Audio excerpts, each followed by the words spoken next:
ಉಂಟಾಗಲಿ. ಈ ಅವಕಾಶವನ್ನ ಕೊಟ್ಟಂತ ದೇವರಿಗೆ ನಾನು ಮೊದಲನೇದಾಗಿ ಸ್ತೋತ್ರ ಸಲ್ಲಿಸುತ್ತಾ ಮತ್ತು ನಾಯಕರಾದಂತ ಬ್ರದರ್ ಸ್ಟ್ಯಾನಿ ಪಿಂಟೋ ಅವರಿಗೂ ಮತ್ತು ಸಿಸ್ಟರ್ ರೂತ್ ಅವರಿಗೂ, ಆರಾಧನೆ ನಡೆಸಿದಂತ ನಮ್ಮ ದೇವರ ಸೇವಕರಿಗೂ ಮತ್ತು ನನ್ನನ್ನು ಪರಿಚಯ ಮಾಡಿದಂತ ಕೂಟ ನಡೆಸುವಂತ ಸಹೋದರಿ ಗಿರಿಜಾ ಅವರಿಗೂ ನಾನು ಧನ್ಯವಾದಗಳನ್ನ ನಾನು ಹೇಳುತ್ತೇನೆ. ಈ ಸಮಯದಲ್ಲಿ ದೇವರ ವಾಕ್ಯದ ಕಡೆಗೆ ಗಮನ ಕೊಡೋಣ. ಈ ಕೂಟದಲ್ಲಿ ಸೇರಿರ್ತಕ್ಕಂಥ ಎಲ್ಲರೂ ಕೂಡ ದೇವರ ಮಕ್ಕಳಾಗಿದ್ದೀರಿ ಎಂಬುದಾಗಿ ನಾನು ನಂಬುತ್ತೇನೆ ಮತ್ತು ಯೇಸು ಸ್ವಾಮಿಯನ್ನ ಸ್ವಂತ ರಕ್ಷಕನನ್ನಾಗಿ ನೀವು ಪ್ರಭುವನ್ನಾಗಿ ಸ್ವೀಕಾರ ಮಾಡಿದ್ದೀರಿ ಎಂಬುದಾಗಿ ನಾನು ನಂಬುತ್ತೇನೆ. ಮತ್ತು ಯೇಸುವಿನ ಸೇವೆಯಲ್ಲಿ ನೀವೆಲ್ಲರೂ ಪ್ರಾರ್ಥನೆಯ ಸೇವೆಯಲ್ಲಿ ತೊಡಗಿಕೊಂಡಿರೋದಕ್ಕೆ ನಾನು ದೇವರಲ್ಲಿ ಹೆಮ್ಮೆ ಪಡ್ತೇನೆ, ದೇವರಿಗೆ ಸ್ತೋತ್ರ ಸಲ್ಲಿಸ್ತೇನೆ. ನಿಮ್ಮೆಲ್ಲರಿಗೂ ದೇವರ ಆಶೀರ್ವಾದವನ್ನ ಅನುಗ್ರಹಿಸಲೆಂಬುದಾಗಿ ನಾನು ದೇವರಲ್ಲಿ ಕೇಳಿಕೊಳ್ತೇನೆ. ಈ ಸಮಯದಲ್ಲಿ ನಾನು ಹೇಳುವಂತ ವಾಕ್ಯವನ್ನ ನೀವು ಬಹಳ ಗಮನವಿಟ್ಟು ಕೇಳಬೇಕು. ಇದು ಬಹಳ ಇಂಪಾರ್ಟೆಂಟ್ ವಿಷಯವನ್ನ ನಾನು ನಿಮ್ಮೊಟ್ಟಿಗೆ ನಾನು ಶೇರ್ ಮಾಡ್ಕೊಳ್ತೇನೆ. ಸೈತಾನನ ಇವತ್ತು ಸಂದೇಶದ ಒಂದು ಶಿರೋನಾಮೆ ಅಥವಾ ಹೆಡ್ಡಿಂಗ್ ಏನಿದೆ ಅಂದ್ರೆ ದ ಲ್ಯಾಂಗ್ವೇಜ್ ಆಫ್ ಸೈಟನ್. ಸೈತಾನನ ಭಾಷೆ, ಸೈತಾನನ ಭಾಷೆ ಹೇಗಿರ್ತದೆ ಎಂಬುವಂಥದ್ದನ್ನ ನಾನು ನಿಮ್ಮೊಟ್ಟಿಗೆ ಹಂಚಿಕೊಳ್ತೇನೆ. ನನಗೆ ಕೊಟ್ಟಿರ್ತಕ್ಕಂಥ ಸಮಯದೊಳಗೆ, ನಿಗದಿತ ಸಮಯದಲ್ಲಿ ನಾನು ನನ್ನ ಸಂದೇಶವನ್ನ ಮುಗಿಸ್ತೇನೆ. ಯಾರು ಗಡಿಬಿಡಿ ಮಾಡ್ಕೊಬೇಡಿ. ನಾನು ಹೇಳುವಾಗ ನೀವು ಯಾರಾದರೂ ದೇವರ ವಾಕ್ಯನ ತೆಗೆದು ಓದಿದ್ರು ಅದು ಚೆನ್ನಾಗಿರ್ತದೆ. ಹಾಗಾಗಿ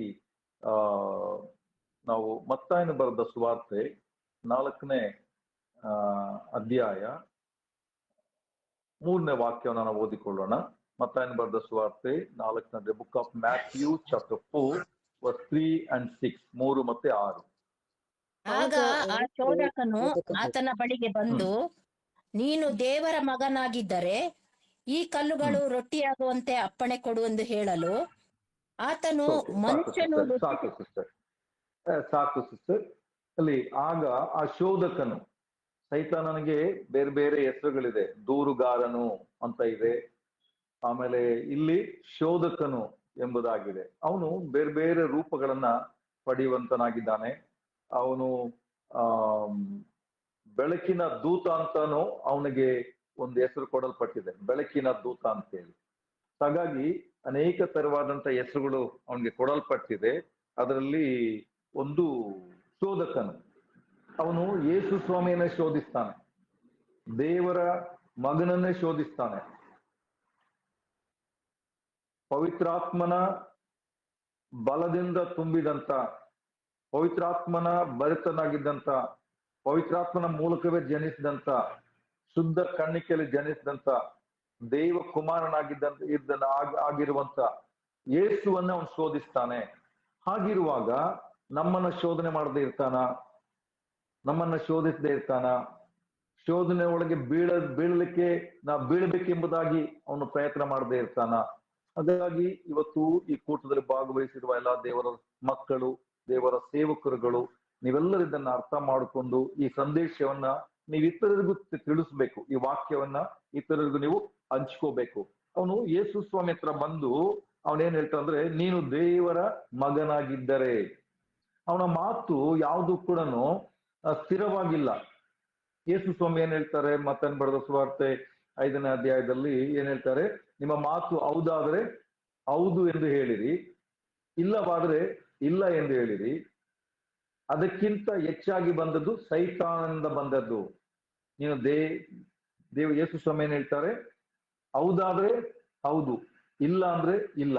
ಸೊ ವಿಶ್ವಾಸಿಗಳು, ದೇವರ ಮಕ್ಕಳು ಈ ಮಾತನ್ನ ಅರ್ಥ ಮಾಡ್ಕೋಬೇಕು. ಆಕ್ಚುಲಿ ನನಗೆ ಈ ಮೆಸೇಜ್ ಅನ್ನ ರೆಕಾರ್ಡ್ ಮಾಡ್ಕೋಬೇಕಂತ ಅನಿಸ್ತು, ಬಟ್ ನನ್ಗೆ ಅದು ಗೊತ್ತಿಲ್ಲ ಹೇಗೆ ರೆಕಾರ್ಡ್ ಮಾಡಬೇಕಂತ. ಇದನ್ನ ಆರ್ಗನೈಸ್ ಮಾಡ್ತಾ ಇರ್ತಕ್ಕಂಥವ್ರು ಅಥವಾ ಇದನ್ನ ಕಂಟ್ರೋಲ್ ಮಾಡ್ತಾ ಇರ್ತಕ್ಕಂಥವ್ರು ಒಂದು ವೇಳೆ ರೆಕಾರ್ಡ್ ಮಾಡ್ಕೊಳ್ಲಿಕ್ಕಾದ್ರೆ ದಯವಿಟ್ಟು ರೆಕಾರ್ಡ್ ಮಾಡಿಕೊಂಡು ನಂತರ ಕಾಪಿಯನ್ನ ಮೆಸೇಜ್ ಅನ್ನ ನನಗೆ ಕೂಡ ನೀವು ಫಾರ್ವರ್ಡ್ ಮಾಡಿದ್ರೆ ಅದು ತುಂಬಾ ಚೆನ್ನಾಗಿರ್ತದೆ. ಯಾಕಂದ್ರೆ ನಾನು ಮತ್ತೆ ಇದೇ ವಾಕ್ಯನ ಶೇರ್ ಮಾಡುವಾಗ ಥಾಟ್ಸ್ ಚೇಂಜ್ ಆಗ್ಬಹುದು. ಪ್ಲೀಸ್ ಅರ್ಥ ಮಾಡ್ಕೊಳ್ಳಿ, ಸೈತಾನನ ಭಾಷೆ, ದ ಲ್ಯಾಂಗ್ವೇಜ್ ಆಫ್ ದಿ ಸೈತನ್. ಈ ಸೈತಾನನ ಭಾಷೆ ಹೆಂಗಿರ್ತದಂದ್ರೆ, ಯೇಸು ಸ್ವಾಮಿಯ ಸಂದೇಶಕ್ಕೆ, ಯೇಸು ಸ್ವಾಮಿಯ ತತ್ವಕ್ಕೆ ತದ್ವಿರೋಧವಾಗಿರ್ತದೆ, ಟೋಟಲ್ ಆಪೋಸಿಟ್ ಆಗಿರ್ತದೆ. ಯೇಸು ಸ್ವಾಮಿ ಏನ್ ಹೇಳ್ತಾರೆ, ಹೌದಾದ್ರೆ ಹೌದು, ಇಲ್ಲವಾದ್ರೆ ಇಲ್ಲ. ಅದಕ್ಕಿಂತ ಹೆಚ್ಚಾಗಿ ಬಂದದ್ದು ಸೈತಾನನಿಂದ. ತುಂಬಾ ಟೈಮ್ ವಿಶ್ವಾಸಿಗಳು ನಾವು ವಿಶ್ವಾಸಗಳ ಜೊತೆ ಮಾತಾಡುವಾಗ ನೀವು ಒಬ್ಬರಿಗೊಬ್ಬರು ಸುಳ್ಳಾಡಬೇಡ್ರಿ ಅಂತ ದೇವರು ವಾಕ್ಯ ಹೇಳ್ತಾರೆ. ಸುಳ್ಳು ಹೇಳಬೇಡ್ರಿ. ಮತ್ತೆ ಸುಳ್ಳುಗಾರರು ಎಲ್ಲ ತರವಾದ ಸುಳ್ಳು ಹೇಳುವವರು ಬೆಂಕಿ ಗಂಧಕಗಳು ಉರಿಯುವ ಕೆರೆಗೆ ಹೋಗುತ್ತಾರೆ ಎಂಬುದಾಗಿ 21:8 ಪ್ರಕಟಣೆಗಳಲ್ಲಿ ನಾವು ನೋಡುತ್ತೇವೆ. ಸೊ ನಾನು ಕೆಲವು ಸಮಯಗಳಲ್ಲಿ ವಿಶ್ವಾಸಿಗಳಲ್ಲಿ ನಾವು ಮಾತನಾಡುವಾಗ ಕೆಲವು ಬಿಳಿ ಸುಳ್ಳು ಅಂತ ಹೇಳ್ತಾರೆ. ಸೊ ಅದನ್ನೆಲ್ಲ ಮಾಡ್ತಾರೆ. ಹಾಗಾಗಿ ನಾವು ಬಹಳ ಎಚ್ಚರಿಕೆಯಿಂದ ಇರಬೇಕು. ಸತ್ಯವನ್ನು ಹೇಳಬೇಕು, ಏನಿದೆ ಅದನ್ನ ಒಪ್ಕೋಬೇಕು. ಹೌದಾದ್ರೆ ಹೌದಂತ ಹೇಳ್ಬೇಕು, ಇಲ್ಲಾದ್ರೆ ಇಲ್ಲ ಅಂತ ಹೇಳ್ಬೇಕು. ತುಂಬಾ ಸಮಯದಲ್ಲಿ ನಾವು ಬಹಳ ಮಿಸ್ಟೇಕ್ಸ್ ಮಾಡ್ತೇವೆ. ಇದರ ಪರಿಣಾಮ ನಮ್ಗೆ ಗೊತ್ತಿಲ್ಲ, ಇದರ ಪರಿಣಾಮ ನಾವು ಅರ್ಥ ಮಾಡ್ಕೊಂಡಿಲ್ಲ. ನಾವು ಸುಳ್ಳು ಹೇಳುವಾಗ ಅದು ಸೈತಾನನ ಪ್ರಭಾವಕ್ಕೆ ಒಳಗಾಗಿದವರಾಗಿರ್ತೇವೆ. ಸೈತಾನನ ಒಂದು ಭಾಷೆಯನ್ನ ನಾವು ಬಳಸ್ತಾ ಇದ್ದೇವೆ. ನೀವು ಮುಂದೆ ಇದನ್ನ ತಿಳ್ಕೊಳ್ತೀರಿ. ಇಲ್ಲಿ ಸೈತಾನನ ಯೇಸು ಸ್ವಾಮಿ ಹತ್ರ ಬಂದು ಕೇಳ್ತಾನೆ, ನೀನು ದೇವರ ಮಗನಾಗಿದ್ದರೆ. ಯೇಸು ಏನ್ ಹೇಳ್ತಾರೆ? ದೀಕ್ಷಾ ಸ್ನಾನ ತೆಗೆದುಕೊಳ್ಳುವಾಗ ಯೇಸು ಸ್ವಾಮಿ ಬಗ್ಗೆ ಏನ್ ಹೇಳ್ತದೆ? 3ನೇ ಅಧ್ಯಾಯ 17ನೇ ವಾಕ್ಯದಲ್ಲಿ ನೋಡುವಾಗ, ಯೇಸು ಸ್ನಾನ ಮಾಡಿಸಿಕೊಂಡು ಕೂಡಲೇ ನೀರಿನಿಂದ ಮೇಲಕ್ಕೆ ಬರಲು ಈಗೋ ಆತನಿಗೆ ಆಕಾಶವು ತೆರೆಯಿತು ಮತ್ತು ದೇವರ ಆತ್ಮ ಪಾರಿವಾಳದ ಹಾಗೆ ಇಳಿದು ಆತನ ಮೇಲೆ ಬರುವುದನ್ನು ಕಂಡನು. ಆಗ ಈತನು ಪ್ರಿಯನಾಗಿರುವ ನನ್ನ ಮಗನು, ಈತನನ್ನು ನಾನು ಮೆಚ್ಚಿದ್ದೇನೆ ಎಂದು ಆಕಾಶವಾಣಿ ಆಯಿತು. ದೇವರು ಹೇಳ್ತಾರೆ, ಈತನು ಪ್ರಿಯನಾಗಿರುವ ನನ್ನ ಮಗನೆಂಬುದಾಗಿ. ಪರಲೋಕದ ವಾಣಿ ಕೇಳ್ತದೆ ಯೇಸು ಕ್ರಿಸ್ತನನ್ನ ಕುರಿತು, ಈತನು ಪ್ರಿಯನಾಗಿರುವ ನನ್ನ ಮಗನೆಂಬುದಾಗಿ. ಇಲ್ಲಿ ಸೈತಾನ ಏನ್ ಪ್ರಶ್ನೆ ಮಾಡ್ತಿದ್ದಾನೆ? ನೀನು ದೇವರ ಮಗನಾಗಿದ್ದರೆ. ಇದು ಸೈತಾನನ ಭಾಷೆ. ಈತನು ಪ್ರಿಯನಾಗಿರುವ ನನ್ನ ಮಗನು, ಕನ್ಫರ್ಮ್ಡ್ ಮೆಸೇಜ್. ಅದು ದೃಢೀಕರಿಸಲ್ಪಟ್ಟಂತ ಸಂದೇಶ, ದೃಢವಾದಂತ ಮಾತು. ಅದ್ರಲ್ಲಿ 2 ಮಾತಿಲ್ಲ, ಅದು ಪ್ರಶ್ನಾರ್ಥಕವಾಗಿಲ್ಲ. ಆತನು ಪ್ರಿಯನಾಗಿರುವ ದೇವರ ಮಗನು, ಈ ಸನ್ ಆಫ್ ಗಾಡ್, ದೇವರ ಮಗನು. ಅದ್ರಲ್ಲಿ 2 ಮಾತಿಲ್ಲ, ಅದ್ರ ಸಂಶಯ ಇಲ್ಲ. ಇಲ್ಲಿ ಸೈತಾನನು ಸಂಶಯವನ್ನು ಹುಟ್ಟಿಸ್ತಾ ಇದ್ದಾನೆ. ನಮಗ ಅನೇಕ ಸಂದರ್ಭದಲ್ಲಿ ಆತ ಪ್ರಶ್ನೆಗಳನ್ನ ಬರುವಾಗೆ ಮಾಡ್ತಾನೆ ಸೈತಾನನು. ನೀನು ದೇವರ ಮಗನಾಗಿದ್ದರೆ. ಏದೇನ್ ತೋಟದಲ್ಲಿ ಕೂಡ ಅವನು ಒಂದು ಸಂಶಯವನ್ನೇ ಅವನು ಉಂಟು ಮಾಡ್ತಾನೆ. ಅವನು ಪ್ರಶ್ನಾರ್ಥಕವಾಗಿ ಮಾತಾಡ್ತಾನೆ. ಇದು ಸೈತಾನನ ಭಾಷೆ. ಆಚೆನಿಲ್ಲ ಈಚೆನಿಲ್ಲ. ಕೆಲವು ಟೈಮಲ್ಲಿ ಅಡ್ಡಗೋಡೆ ಮೇಲೆ ದೀಪ ಇಟ್ಟಂಗೆ ಮಾತಾಡ್ತಾರಂತ ಹೇಳ್ತಾರೆ. ಅಡ್ಡಗೋಡೆ ಮೇಲೆ ದೀಪ ಇಟ್ಟಂಗೆ. ಸೊ ನನ್ಗೆ ಆಕ್ಚುಲಿ ಬಂದು ಮೊಬೈಲ್ ಬ್ಯಾಟ್ರಿ ತುಂಬಾ ಹೊತ್ತು ನಿಲ್ಲುವುದಿಲ್ಲ. ನನ್ನ ಮೊಬೈಲ್ ಅಲ್ಲಿ ಅದರ ಬ್ಯಾಟ್ರಿ ಬೇಗ ಡ್ರೈನ್ ಆಗ್ತದೆ. ನಾನು ಕನೆಕ್ಟ್ ಮಾಡಿ ಮಾತಾಡ್ಲಿಕ್ಕೂ ಆಗಲ್ಲ. ಇಲ್ಲಿ ನಾನು ಕುಳಿತಿರುವ ಸ್ಥಳದಲ್ಲಿ ಪ್ಲಗ್ ಪಾಯಿಂಟ್ಸ್ ಅನುಕೂಲ ನನಗಿಲ್ಲ. ಸೊ ಹಾಗಾಗಿ ನನಗೆ ಎಷ್ಟರವರೆಗೆ ನನ್ನ ಮೊಬೈಲ್ ಬ್ಯಾಟ್ರಿ ಇರ್ತದೋ ಅಷ್ಟರವರೆಗೆ ನಾನು ನಿಮ್ಮೊಟ್ಟಿಗೆ ಸಮಯವನ್ನ ನಾನು ಕಳೀತೇನೆ. ಮೆಸೇಜ್ ಆದ್ಮೇಲೆ ಪ್ರಾರ್ಥನೆಯಲ್ಲಿ ಕೂಡ ಅದು ಒಂದು ವೇಳೆ ಬೇಕಾಗ್ತದೆ. ಸೊ ನಾವು ನಮ್ಮ ಸಹೋದರಿ ಅವ್ರು ಹೇಳ್ತಾ ಇದ್ರು ಬೇಗ ಜಾಯಿನ್ ಆಗಿ ಅಂತ. 9 o'clock ಜಾಯಿನ್ ಆಗ್ತೇನೆ ಅಂತ ಹೇಳಿದೆ. ಆಗ ಆದಷ್ಟು ಬೇಗ ಜಾಯಿನ್ ಆಗಿ ಎಂಬುದಾಗಿ ಅವ್ರು ವಿನಂತಿಸಿಕೊಂಡ್ರು. ಆ ಟೈಮಲ್ಲಿ ನಾನು ಹೇಳಿದೆ ಅವ್ರಿಗೆ, ಇದು ದೇವರ ಸೇವೆ, ನಾನು ಇದರಲ್ಲಿ ಕಪಟವಾಗಿ ಮಾತನಾಡೋದಿಲ್ಲ, ಯಥಾರ್ಥವಾಗಿ ಹೇಳ್ತೇನೆ. ಎಷ್ಟು ಬೇಗ ಆಗ್ತದೋ ಅಷ್ಟು ಬೇಗ ಜಾಯಿನ್ ಆಗ್ತೇನೆ. ಎಲ್ಲಿಯವರೆಗೆ ನನಗೆ ಕಂಟಿನ್ಯೂ ಮಾಡ್ಲಿಕ್ಕೆ ಆಗ್ತದೋ ಅಲ್ಲಿವರೆಗೆ ಕಂಟಿನ್ಯೂ ಮಾಡ್ತೇನೆ. ಅದರ ಜೊತೆಯಲ್ಲಿ ನಾನು ನಿಮ್ಗೆಲ್ಲ ಗೊತ್ತಿರ್ಲಿಕ್ಕಿಲ್ಲ, ನನಗೆ 31ನೇ ತಾರೀಕು ಮೇ ನನಗೆ ಆಕ್ಸಿಡೆಂಟ್ ಆಯ್ತು. ಮೇ 17ನೇ ತಾರೀಕು ನನಗೆ ಎದೆ ನೋವು ಬಂತು, ಸಿವಿಯರ್ ಚೆಸ್ಟ್ ಪೇನ್. 24ನೇ ತಾರೀಕು ಶನಿವಾರ ಮೇ, ಆಗ ನನಗೆ ಉಸಿರಾಟದ ತೊಂದರೆ ಆಯ್ತು. ಮೇ 31 ಅದು ಶನಿವಾರನೇ. 3 ಶನಿವಾರಗಳು ಸತತವಾಗಿ ನನಗೆ ಒಂದಲ್ಲ ಒಂದು ರೀತಿ ಅಟ್ಯಾಕ್ ಆಗ್ತಾ ಇತ್ತು. ಆ ಶನಿವಾರ ನನಗೆ ಆಕ್ಸಿಡೆಂಟ್ ಆಗಿ ಬಹಳ ಒಂದು ಗಾಯ, ಒಂದು ಮಾಂಸ ಗಂಟಲ್ಲಿ ಕಾಲಿನ ಗಂಟಿನ ಹತ್ರ ಮಾಂಸ ಕಿತ್ತು ಹೋಗುವಾಗಾಗಿ ನಾನು ಟ್ರೀಟ್ಮೆಂಟ್ ಇಲ್ಲಿದ್ದೇನೆ. ಕಳೆದ ಬುಧವಾರ ಕೂಡ ನಾನು ಡಾಕ್ಟರ್ ಹತ್ರ ಹೋಗಿ ಡಾಕ್ಟರ್ ಬಂದು ಸರ್ಜನ್ ಹತ್ರ ಕಳಿಸಿದ್ರು. ಅದೆಲ್ಲ ಮುಗಿಸ್ಕೊಂಡು ಬ್ಯಾಂಡೇಜ್ ಹಾಕೊಂಡು ನಾನು ಬಂದಿದ್ದೇನೆ. ಈಗ ನಾನು ಇದ್ದಲ್ಲಿಯೇ ನಾನು ಆಲ್ಟರ್ನೇಟ್ ಡೇಸ್ ಅಲ್ಲಿ ಬ್ಯಾಂಡೇಜ್ ಹಾಕ್ಸ್ಕೊಳ್ತಾ ಇದ್ದೇನೆ. ತುಂಬಾ ಔಷಧಿಗಳನ್ನ ಅವ್ರು ನನಗೆ ಕೊಟ್ಟಿದ್ದಾರೆ. ನೀವೆಲ್ಲರೂ ಕೂಡ ನನಗೆ ಸ್ವಲ್ಪ ಡಯಾಬಿಟಿಕ್ ಕೂಡ ಇದೆ. ನನ್ನ ಸೌಖ್ಯಕ್ಕಾಗಿ ನೀವೆಲ್ಲರೂ ಕೂಡ ನಿಮ್ಮ ವೈಯಕ್ತಿಕ ಪ್ರಾರ್ಥನೆಯಲ್ಲಿ ನೆನಪು ಮಾಡ್ಕೋಬೇಕು. ನನ್ನ ಹೆಸರು ಪಾಸ್ಟರ್ ಪಾಲ್ ಮೆಲ್ಕಿಜೆದೇಕ್ ಅಂತ ಹೇಳಿ. ದಯವಿಟ್ಟು ನೀವು ನನ್ನನ್ನ ಪ್ರಾರ್ಥನೆಯಲ್ಲಿ ಒಂದು 5 ಸೆಕೆಂಡ್ 10 ಸೆಕೆಂಡ್ ನಿಮ್ಮ ಪ್ರಾರ್ಥನೆಯನ್ನ ನೆನಪು ಮಾಡ್ಕೊಳ್ಬೇಕಾಗಿ ನಾನು ನಿಮ್ಮಲ್ಲಿ ದೀನತೆಯಿಂದ ವಿನಂತಿಸಿಕೊಳ್ತೇನೆ. ಯೇಸುವನ್ನೇ ಶೋಧಿಸಿದಂತ ಶೋಧಕನು ನನ್ನನ್ನು ಶೋಧನೆ ಮಾಡದೇ ಇರೋದಿಲ್ಲ. ಈ 3 ವಾರಗಳು ನನ್ನನ್ನು ಶೋಧಿಸಿ ಆರಾಧನೆಯಿಂದ ನನ್ನನ್ನು ತಪ್ಪಿಸಲಿಕ್ಕೆ ತುಂಬಾ ಪ್ರಯತ್ನ ಮಾಡ್ತಿದ್ದ, ಆರಾಧನೆ ನಡೆಸದಾಗೆ ಪ್ರಯತ್ನ ಮಾಡ್ತಿದ್ದ. ಇದೇ ತರ ನಮ್ಮನ್ನ ಪ್ರಾರ್ಥನೆಗೆ ಸೇರದಂತೆ, ಆಲಯಕ್ಕೆ ಹೋಗದಂತೆ, ಪ್ರಾರ್ಥನೆ ಮಾಡದಂತೆ, ಉಪವಾಸ ಮಾಡದಂತೆ, ದೇವರ ವಾಕ್ಯವನ್ನ ಓದದಂತೆ, ನಾವು ದೇವರ ಮಕ್ಕಳೊಟ್ಟಿಗೆ ಅನ್ಯೋನ್ಯತೆಯನ್ನ ಹೊಂದದಂತೆ ಹಲವು ರೀತಿಯಲ್ಲಿ ಸೈತಾನನು ನಮಗೆ ತಡೆಗಳನ್ನ ತರ್ತಾನೆ. ಹಾಗಾಗಿ ನಾವು ಆ ಶೋಧಕನ ವಿಷಯದಲ್ಲಿ ಬಹಳ ಎಚ್ಚರಿಕೆಯಿಂದ ಇರಬೇಕು, ಬಹಳ ಜಾಗರೂಕತೆಯಿಂದ ಇರಬೇಕು. ಅವನ ಎದುರಿಸಲು ಶಕ್ತನಾಗುವಂತೆ ನಾವು ಎಫೆಸದವರಿಗೆ ಬರೆದ ಪತ್ರಿಕೆ 6ನೇ ಅಧ್ಯಾಯ 10ನೇ ವಾಕ್ಯದಿಂದ ನಾವು ಮುಂದೆ ಹೋಗುವಾಗ ಅಲ್ಲಿ ಸೈತಾನನ ತಂತ್ರೋಪಾಯಗಳನ್ನ ಎದುರಿಸಲು ನಾವು ಸರ್ವಾಯುಧಗಳನ್ನ ಧರಿಸಿಕೊಳ್ಳಿರಿ ಎಂಬುದಾಗಿ, ಯಾವಾಗಲೂ ಆ ಸರ್ವಾಯುಧಗಳನ್ನು ಧರಿಸಿಕೊಂಡವರಾಗಿ ಸೈತಾನನ್ನು ಎದುರಿಸಲು ನಾವು ಸದಾ ಸಿದ್ಧರಾಗಿರ್ಬೇಕು. ದೇವರ ನಾಮಕ್ಕೆ ಸ್ತೋತ್ರ ಉಂಟಾಗಲಿ. ಇಲ್ಲಿ ಸೈತಾನನ ಭಾಷೆ ಹೇಗಿದೆ ಅಂದ್ರೆ ಹೌದು ಅಂತಾನಲ್ಲ, ಇಲ್ಲ ಅಂತಾನಿಲ್ಲ. ನೋಡಿ, ಆ 3:17 ದೇವರ ಪರಲೋಕದ ವಾಣಿ ಆಗ್ತದೆ, ಈತನು ಪ್ರಿಯನಾಗಿರುವ ನನ್ನ ಮಗನೆಂಬುದಾಗಿ. ಅದರಲ್ಲಿ ಸೈತಾನ ಹೇಳ್ತಿದ್ದಾನೆ, ನೀನು ದೇವರ ಮಗನಾಗಿದ್ದಾರೆ. ಆರನೇ ವಾಕ್ಯ ನಾವು ಓದ್ರಿ ಯಾರಾದ್ರೂ, verse 6, 4ನೇ ಅಧ್ಯಾಯ 6ನೇ ವಾಕ್ಯ. ಆಗ ಸೈತಾನನು ಆತನನ್ನು ಪರಿಶುದ್ಧ ಪಟ್ಟಣಕ್ಕೆ ಕರಕೊಂಡು ಹೋಗಿ ದೇವಾಲಯದ ಫಸ್ಟ್ 4:5 4:6 ಸಿಸ್ಟರ್. ಆತನಿಗೆ ನೀನು ದೇವರ ಮಗನಾಗಿದ್ದರೆ ಕೆಳಕ್ಕೆ ಧುಮುಕು, ಆತನು ನಿನ್ನ ವಿಷಯವಾಗಿ ಇಲ್ಲಿ ಪುನಃ ಎರಡನೇದಾಗಿ ಏನ್ ಹೇಳ್ತಾನೆ, ಯೇಸು ಸ್ವಾಮಿ ಹತ್ರ ನೀನು ದೇವರ ಮಗನಾಗಿದ್ದರೆ, ದೇವರ ನೋಡಿ ಚೆನ್ನಾಗಿ ನಾವು ಅರ್ಥ ಮಾಡ್ಕೋಬೇಕು. 3ನೇ ವಾಕ್ಯ 3:17 ಹೇಳ್ತದೆ, ಈತನ ಪ್ರಿಯನಾಗಿರುವ ನನ್ನ ಮಗನು ಅಂತ ಹೇಳಿ.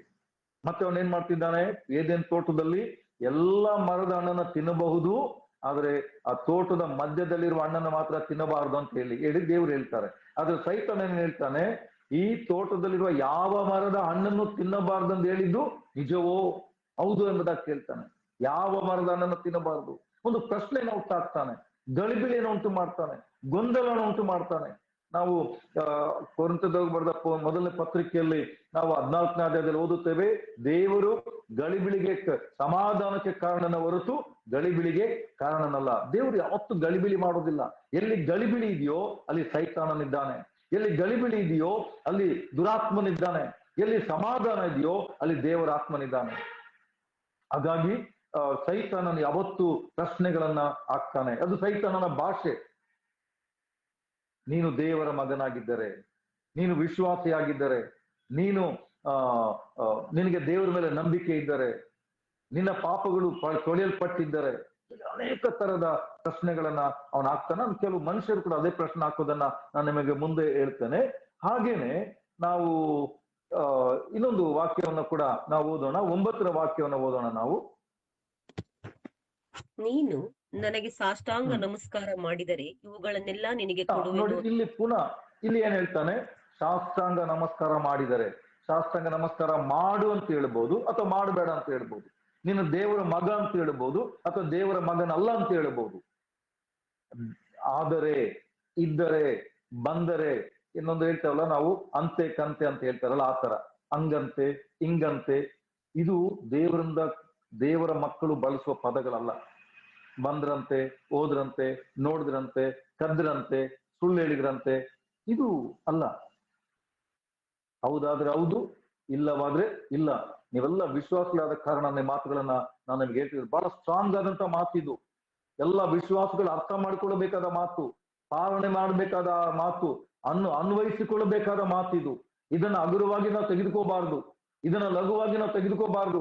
ಇದನ್ನ ಹಗುರವಾಗಿ ಲಘುವಾಗಿ ನಾವು ತೆಗೆದುಕೊಂಡ್ರೆ ನಮ್ಮ ಪ್ರಾರ್ಥನೆಗಳಿಗೆ ದೇವರು ಉತ್ತರ ಕೂಡ ಕೊಡ್ಲಿಕ್ಕಿಲ್ಲ. ನೀವು ನನ್ನಲ್ಲಿಯೂ ನನ್ನ ವಾಕ್ಯಗಳು ನಿಮ್ಮಲ್ಲಿ ನೆಲೆಗೊಂಡಿದ್ದರೆ ಏನು ಬೇಕಾದ್ರೂ ಬೇಡಿಕೊಳ್ಳಿರಿ, ಅದು ನಿಮಗೆ ಸಿಗುವುದು. ದೇವರ ವಾಕ್ಯ ನಮ್ಮಲ್ಲಿ ನೆಲೆಗೊಂಡಿರಬೇಕು, ನಾವು ದೇವರಲ್ಲಿ ನೆಲೆಗೊಂಡಿರಬೇಕು. ಆಗ ಮಾತ್ರ ಈ ಶೋಧಕನನ್ನ ಕೂಡ ನಾವು ಜಯಿಸ್ಲಿಕ್ಕಾಗ್ತದೆ. ಇಂಥ ಪ್ರಶ್ನೆಗಳಿಗೆ ನಾವು ಗಲಿಬಿಲಿಗೊಳ್ಳದೆ, ನಾವು ಸಂದೇಹ ಪಡದೆ, ನಾವು ನಂಬಿಕೆ ಇಡ್ಲಿಕ್ಕೆ ನಮಗೆ ಸಹಾಯ ಆಗ್ತದೆ. ದೇವ್ರ ನಾಮಕ್ಕೆ ಸ್ತೋತ್ರ ಉಂಟಾಗಲಿ. ಹೀಗೇನೆ ಮತ್ತಾಯನ ಬರೆದ ಸುವಾರ್ತೆ, ನಾನು ಇದೇ ಪುಸ್ತಕದ ನಾನು ಮಾತಾಡ್ತೇನೆ. 8ನೇ ಅಧ್ಯಾಯ 31ನೇ ವಾಕ್ಯವನ್ನು ಓದಿಕೊಳ್ಳೋಣ. 8:31. ಆ ದೆವ್ವಗಳು ನೀನು ನಮ್ಮೊಳಗೆ ನಮ್ಮನ್ನು ಇವರೊಳಗಿಂದ ಹೊರಡಿಸುವುದಾದರೆ ಆ ಹಂದಿಯ ಗುಂಪಿನೊಳಗೆ ಕಳುಹಿಸಿಕೊಡು ಎಂದು ಬೇಡಿಕೊಂಡವು.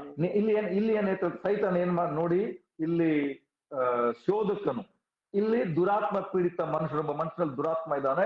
ಆ ದುರಾತ್ಮ ಮಾತಾಡ್ತದೆ ಏನು, ನೀನು ಇವರೊಳಗಿಂದ ನನ್ನನ್ನ ಓಡಿಸುವುದಾದರೆ ಆದರೆ ಇದ್ದರೆ ಬಂದರೆ. ನೋಡಿ, ಅದು ಕನ್ಫರ್ಮ್ಡ್ ಆಗಿಲ್ಲ, ದೃಢೀಕರಿಸಲ್ಪಟ್ಟಂತ ಮಾತಲ್ಲ ಅದು. ಸೈತಾನನು ಯಾವಾಗ್ಲೂ ಒಂದು ಕ್ವಶನ್ ಅನ್ನು ಹಾಕ್ಬಿಡ್ತಾನೆ, ಅದಾಗ್ತದ? ನಿಮ್ಮ ನಿಮ್ಮ ಮಗ ಪಾಸ್ ಆಗ್ತಾನ? ನಿಮ್ಮ ಮಗಳಿಗೆ ಮದುವೆ ಆಗ್ತದ?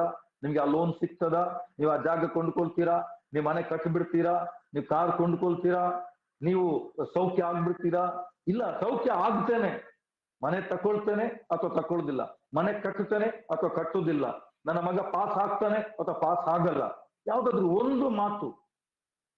ಒಂದು ಮಾತಿನ ಮೇಲೆ ನಾವು ನಿಲ್ಲಬೇಕು. ನಂಬಿಕೆ ಇದ್ರೆ ಹಾಗೆ ಆಗ್ತದೆ, ನಂಬಿಕೆ ಇಲ್ಲದಿದ್ರೆ ಅದು ಆಗುವುದಿಲ್ಲ.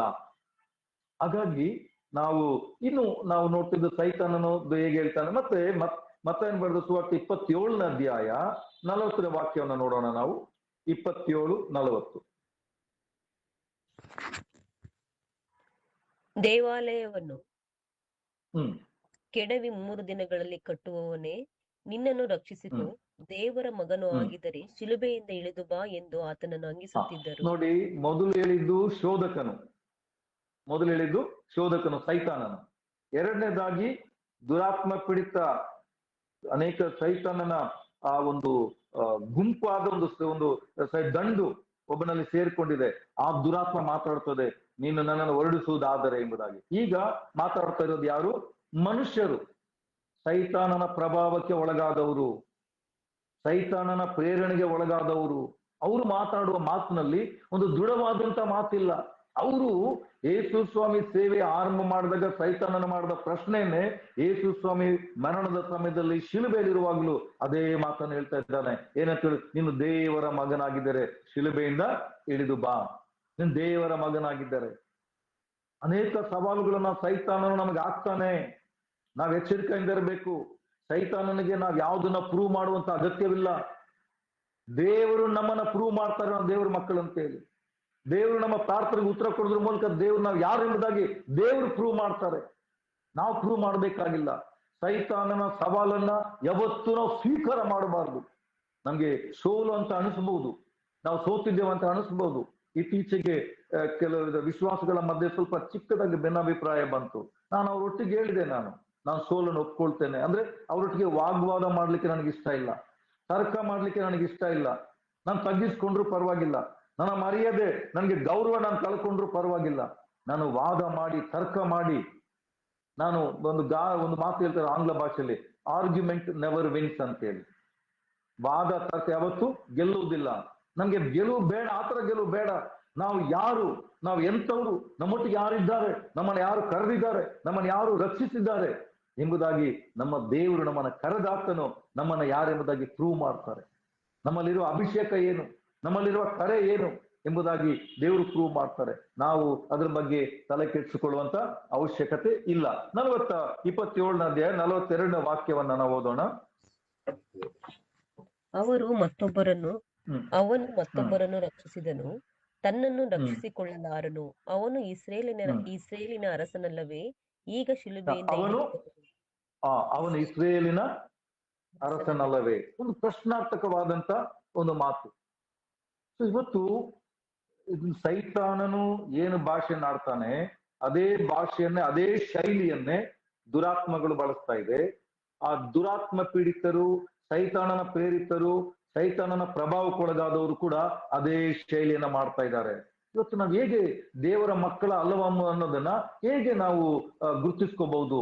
ಯಾವ ವಿಶ್ವಾಸಿ, ಯಾವ ದೇವರ ಮಕ್ಕಳು ಅನ್ಸಿಕೊಂಡವರು ಅಥವಾ ಸೇವಕರು ಅನ್ಸಿಕೊಂಡವರು ತನ್ನ ಮಾತಿನಲ್ಲಿ ಒಂದು ದೃಢತೆ ಇಲ್ಲವೋ ಅವರೆಲ್ಲರ ಬಗ್ಗೆ ಅವರನ್ನ ನಾವು ಎಚ್ಚರಿಸಬೇಕು ಅಥವಾ ನಾವು ಎಚ್ಚೆತ್ತುಕೊಳ್ಳಬೇಕು.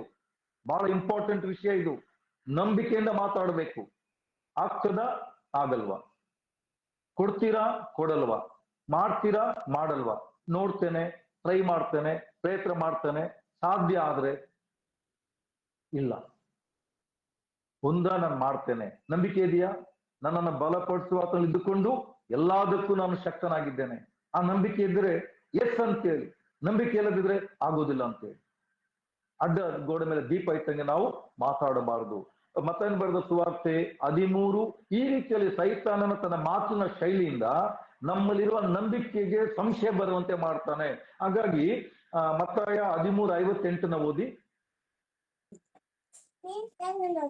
ಅವರು ಆತನನ್ನು ನಂಬದೆ ಹೋದದ್ದರಿಂದ ಆತನು ಅಲ್ಲಿ ಅನೇಕ ಮಹತ್ಕಾರ್ಯಗಳನ್ನು ಮಾಡಲಿಲ್ಲ.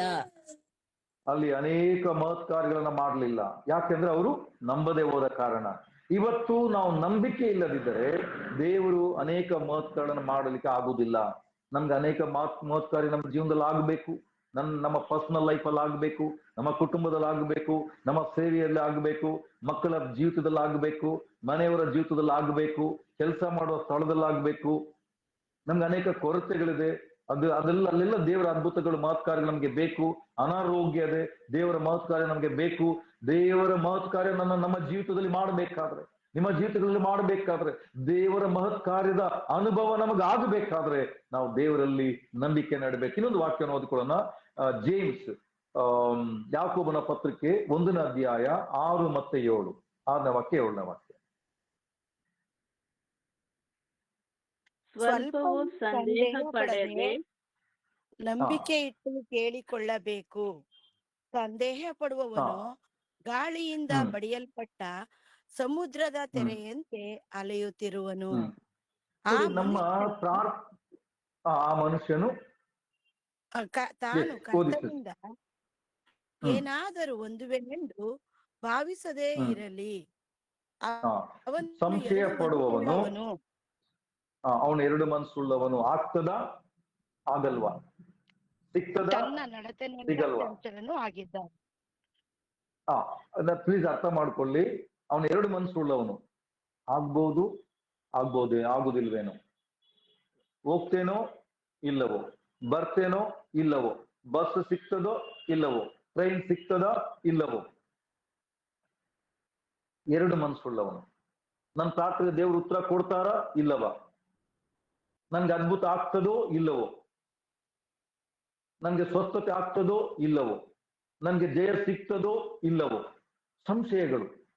ಇಂಥ ಸಂಶಯದ ಮಾತುಗಳು, ಇಂಥ ಇಬ್ಬಗೆ ಅಥವಾ 2 ಮನಸ್ಸುಳ್ಳವರು ದೇವರಿಂದ ಏನಾದ್ರೂ ಹೊಂದುವನೆಂದು ಭಾವಿಸದೇ ಇರಲಿ. ಇವತ್ತು ಈ ಕೂಟದಲ್ಲಿ ಸೇರಿ ಬಂದಿರುವ ದೇವ ಜನರೇ, ವಿಶ್ವಾಸಿಗಳೇ, 2 ಮನಸ್ಸುಳ್ಳವರಾಗಿದ್ದರೆ ನಾವು ಏನನ್ನ ಹೊಂದುವುದಿಲ್ಲ. ನಮ್ಮ ಮನಸ್ಸು ಒಂದೇ ಆಗಲಿ. ನಾನು ನಂಬಿರುವ ಯೇಸುವಿನ ಹೆಸರಿನಲ್ಲಿ ತಂದೆಯಾದ ದೇವರು ನನಗೆಲ್ಲವನ್ನ ಮಾಡಲು ಶಕ್ತನಾಗಿದ್ದಾನೆ. ಅದ್ಭುತ ಸ್ವರೂಪನು, ಆಲೋಚನಾ ಕರ್ತನು, ಪರಾಕ್ರಮಿಯಾದ ದೇವರು, ನಿತ್ಯನಾದ ತಂದೆ, ಸಮಾಧಾನ ಪ್ರಭು ಆತನು. ಮನುಷ್ಯರಿಗೆ ಅಸಾಧ್ಯವಾದದ್ದು ದೇವರಿಗೆ ಸಾಧ್ಯ. ಮನುಷ್ಯರಿಗೆ ಅಸಾಧ್ಯವಾದದ್ದು ದೇವರಿಗೆ ಸಾಧ್ಯ. ಪೇತ್ರನು ಹೇಗೆ ನಂಬುತ್ತಾನೆ? ರಾತ್ರಿ ಎಲ್ಲ ಪ್ರಯಾಸ ಪಟ್ಟೆ, ನನ್ಗೇನು ಆಗ್ಲಿಲ್ಲ, 1 ಮೀನು ಸಿಗಲಿಲ್ಲ, ಆದ್ರೆ ಈಗ ನಿನ್ನ ಮಾತಿನ ಮೇರೆಗೆ ಬಲೆಯನ್ನು ಹಾಕುತ್ತೇನೆ ಎಂಬುದಾಗಿ ಅವನು ಯೇಸುವಿನ ಮಾತಿನ ಮೇರೆಗೆ ಬಲೆ ಹಾಕುವಾಗ ರಾಶಿಯಾಗಿ ಮೀನು ಸಿಕ್ಕಿದವು ಮತ್ತು 2 ದೋಣಿಗಳು ಮುಳುಗುವಾಗ ಆಯ್ತು. ಇವತ್ತು ಆ ನಂಬಿಕೆ, ಯೇಸುವಿನ ಮಾತಿನಲ್ಲಿ 2 ಮನಸ್ಸಿಲ್ಲದೆ ಒಂದೇ ಮನಸ್ಸು, ಒಂದೇ ನಂಬಿಕೆ. ದೇವರ ಭೂಮಿ ಆಕಾಶಗಳು ಅಳಿದು ಹೋದ್ರು ದೇವರ ಮಾತುಗಳು ಅಳಿದು ಹೋಗುವುದಿಲ್ಲ. ಹಾಗಾಗಿ ಅಂತರ ದೃಢವಾದಂತ ನಂಬಿಕೆ ನಮ್ಮದಾಗಿದ್ದರೆ, ಆಗುತ್ತದೆ ಅಂತ ನಂಬಿದ್ರೆ ಅದು ಹಾಗೆ ಆಗುತ್ತದೆ. ಹಾಗಾಗಿ ಇವತ್ತು 2 ಮನಸ್ಸುಳ್ಳವರಾಗಿದ್ದರೆ, ಅಥವಾ ಯಾವತ್ತಾದ್ರೂ ಸೈತಾನನ ಶೋಧಕ್ಕೂ ನಮಗೆ ಬಂದ ಇಂಥ ಪ್ರಶ್ನೆಗಳನ್ನ ಮನಸ್ಸಲ್ಲಿ ಹಾಕಿದ್ರೆ, ನೀನು ದೇವರ ಮಗುವ, ನೀನು ವಿಶ್ವಾಸಿನ, ನಿನ್ನ ಪಾಪಗಳು ಕ್ಷಮಿಸಲ್ಪಟ್ಟಿದೀಯಾ, ದೇವರ ಪ್ರಾರ್ಥನೆ ಉತ್ತರ ಕೊಡ್ತಾರ, ನೀನು ಪ್ರಾರ್ಥನೆ ಮಾಡೋದು ಅದು ಪ್ರಯೋಜನ ಆಗ್ತದೋ ಆಗಲ್ವೋ, ಬೈಬಲ್ ಓದೋದು ಪ್ರಯೋಜನ ಆಗ್ತದೋ ಆಗಲ್ವೋ, ಆರಾಧನೆಗೆ ಹೋಗೋದು ಪ್ರಯೋಜನ ಆಗ್ತದೋ ಆಗಲ್ವೋ, ಆ 2 ತರ ಮನಸ್ಸುಗಳನ್ನ ಇವತ್ತು ನಾವು ಬಿಟ್ಟು ಒಂದೇ ಮನಸ್ಸು, ನನ್ನನ್ನ ಬಲಪಡಿಸುವ ಇದ್ದುಕೊಂಡು ಎಲ್ಲದಕ್ಕೂ ನಾನು ಶಕ್ತನಾಗಿದ್ದೇನೆ, ನನ್ನನ್ನ ಬಲಪಡಿಸುವ ಆತನಲ್ಲಿ ಇದ್ದುಕೊಂಡು ಎಲ್ಲದಕ್ಕೂ ನಾನು ಶಕ್ತನಾಗಿದ್ದೇನೆ, ನಂಬುವವನಿಗೆ ಎಲ್ಲವೂ ಸಾಧ್ಯ. ಇವತ್ತು ಪ್ರೇ ಫಾರ್ ಇಂಡಿಯಾ ಅಂತೇಳಿ ನಾವು ಟೈಟ್ಲ್ ಅಲ್ಲಿ ಮಾಡ್ತಾ ಇದ್ದೇವೆ. ನಮ್ಮ ದೇಶಕ್ಕಾಗಿ, ಭಾರತ ದೇಶಕ್ಕಾಗಿ ನಾವು ಪ್ರಾರ್ಥನೆ ಮಾಡ್ಬೇಕೆಂಬುದಾಗಿ ನಾವೆಲ್ಲರೂ ಇಂಥ ಒಂದು ದೃಢವಾದಂತಹ ನಂಬಿಕೆಯಿಂದ ನಾವು ಪ್ರಾರ್ಥಿಸುವುದಾದ್ರೆ ದೇವರು ನಂಬುವವನಿಗೆ ಎಲ್ಲವೂ ಸಾಧ್ಯ. ನೀನು ದೇವರನ್ನ ನಂಬಿದ್ರೆ ನೀನು ದೇವರ ಮಹಿಮೆಯನ್ನ ಕಾಣುವಿ. ಇದು ದೇವರ ಕಾರ್ಯವನ್ನ ಮಾಡ್ತಾನೆ. ಹಾಗಾಗಿ ದೇವರ ಸಮ್ಮುಖದಲ್ಲಿ ನಾವೆಲ್ಲರೂ ಕೂಡ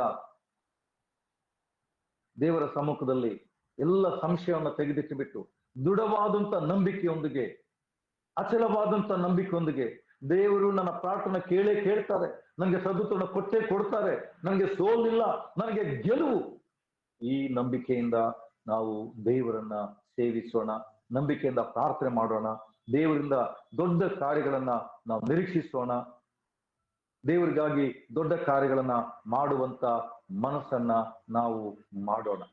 ದೇವರು ನಿಮ್ಮನ್ನ ಆಶೀರ್ವದಿಸಲಿ.